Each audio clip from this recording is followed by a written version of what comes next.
En este tiempo de Pascua de Resurrección hemos considerado de interés destacar el ceremonial seguido anualmente en la Catedral de Sevilla en la procesión que tenía lugar por el interior de la misma para celebrar los maitines del Domingo de Resurrección y que iba desde el altar mayor hasta la capilla de la Virgen de la Antigua.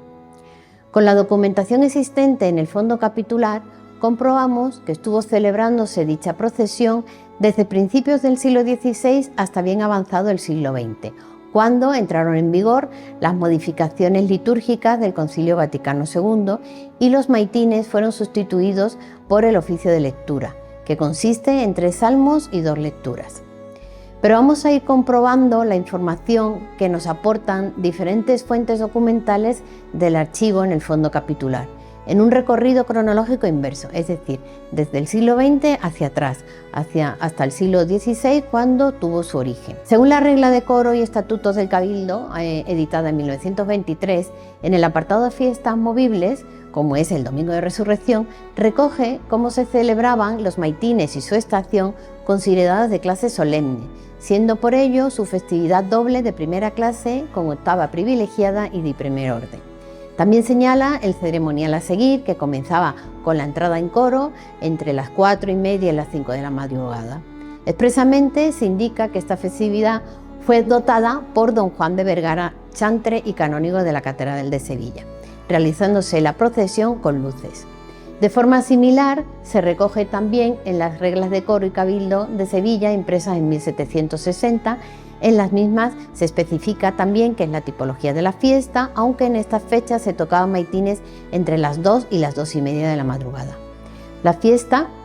también solemne con música, recayendo siempre la composición a cargo del maestro de Seises,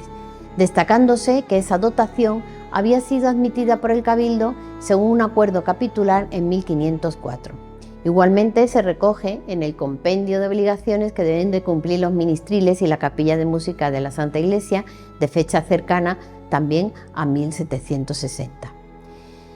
De la misma manera, son otros libros del fondo capitular en los que podemos ir encontrando referencias a esta dotación, por ejemplo, en el libro de la Regla Vieja o bien, por ejemplo, en el libro blanco que lo tenemos aquí, en el que se indica expresamente cuál es el motivo que llevó a Juan de Vergara a realizar esta dotación.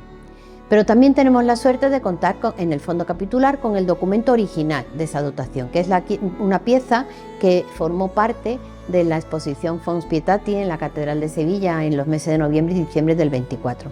Se trata de una escritura ante escribano público fechado en 1502, por el cual el señor chantre don Juan de Vergara donó a los señores canónigos de la catedral unas casas que eran de su propiedad en la calle Carpinteros, en la Collación del Salvador, y un censo en unas bodegas de Cazalla. Todo ello con la finalidad de dotar solemnemente la festividad de los maitines del Domingo de Resurrección con estación ante Nuestra Señora de la Antigua. Don Juan de Vergara, como canónigo, había llegado a la catedral procedente de Mondoñedo, donde era deán, en 1482 y ejerció como chantre hasta su fallecimiento en 1504, 2 años después de su rica e interesante dotación. Este es un documento de 1502 donde se especifica en concreto cuáles fueron los deseos expresos de Juan de Vergara y cómo debía ser el ceremonial para esa celebración de esos maitines para conmemorar la resurrección del Señor.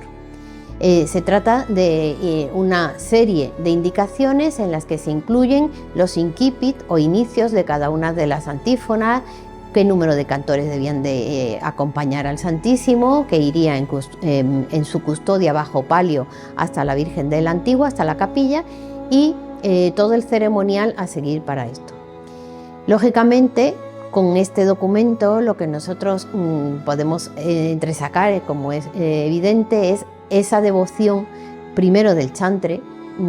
Juan de Vergara, pero al haberse mantenido en la catedral a lo largo de tantos siglos, pues la devoción popular por esa ceremonia para conmemorar la resurrección de Cristo. Y así se demuestra al leer el libro blanco, que aparece en concreto cuál es su motivación. Lógicamente es un tema